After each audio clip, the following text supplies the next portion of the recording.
Hello, welcome to my channel. ఈరోజు వీడియోలో మనం అపర ఏకాదశి గురించి తెలుసుకుందాము. రేపే అపర ఏకాదశి. ఈ ఒక్కరోజు ఉపవాసం ఉంటే కోటి పుణ్యఫలాలు మీ సొంతం. అపరమైన సంపదను పుణ్యాన్ని ప్రసాదించే అపర ఏకాదశి మే 13న రాబోతుంది, అంటే రేపే. ఈ రోజున విష్ణుమూర్తిని ఎలా పూజించాలి, ఉపవాస నియమాలు ఏంటి, పారాయణ సమయం ఎప్పుడు, పూర్తి వివరాలు ఇక్కడ తెలుసుకుందాం. ఈ ఒక్కరోజు ఉపవాసం ఉంటే కోటి పుణ్యఫలాలు మీ సొంతం. సనాతన ధర్మంలో ఏకాదశి తిథిని అత్యంత పవిత్రమైనదిగా భావిస్తారు.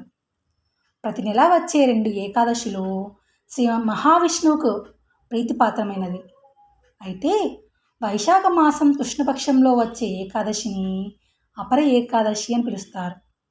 ఈ రోజున భక్తి శ్రద్ధలతో ఉపవాసం ఉండి స్వామివారిని ఆరాధిస్తే అపారమైన పుణ్యం లభిస్తుందని, అందుకే దీనికి అపర అనే పేరు వచ్చిందని పండితులు చెబుతూ ఉంటారు.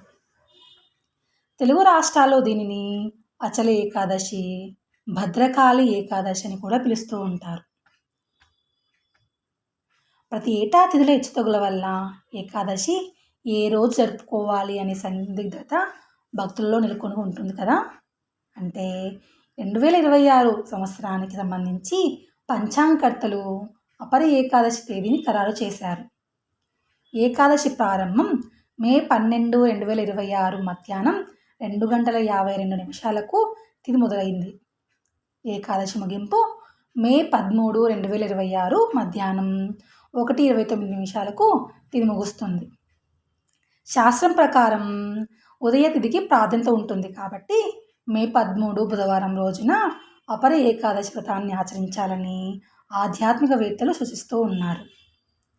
వ్రతాన్ని విరమించే సమయం మే 14వ తేదీ ఉదయం 5:31 నుండి 8:14 గంటల మధ్య ఉంటుందని గుర్తుంచుకోవాలి.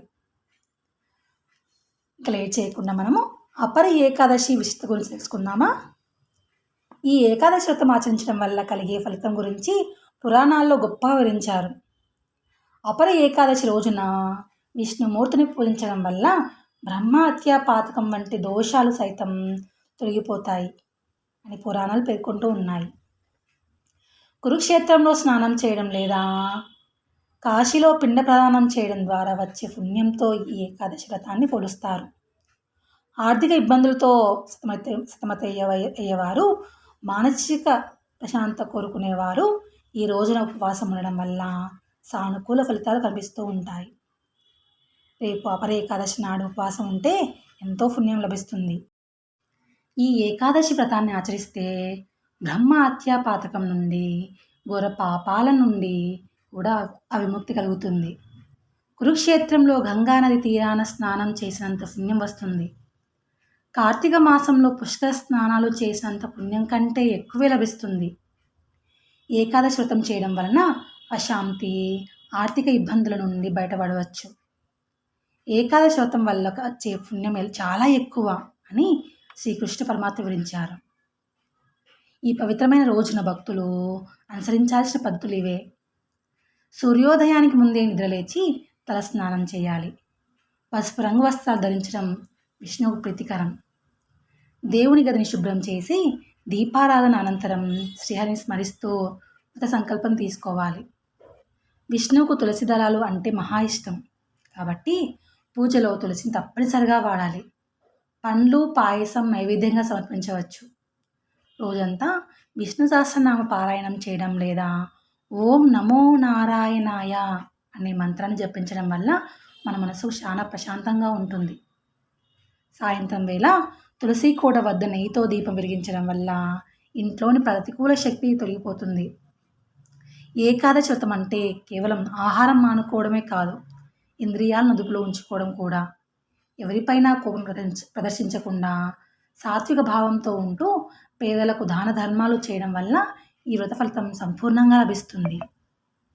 అందుకే మనం రేపటి అపర ఏకాదశి రోజున భక్తి శ్రద్ధలతో ఉపవాసం ఉండి శ్రీ మహావిష్ణువు యొక్క ఆశీస్సులు పొందాము. ఈ వీడియో మీకు నచ్చితే లైక్ చేయండి. మీ కుటుంబ సభ్యులతో షేర్ చేయండి.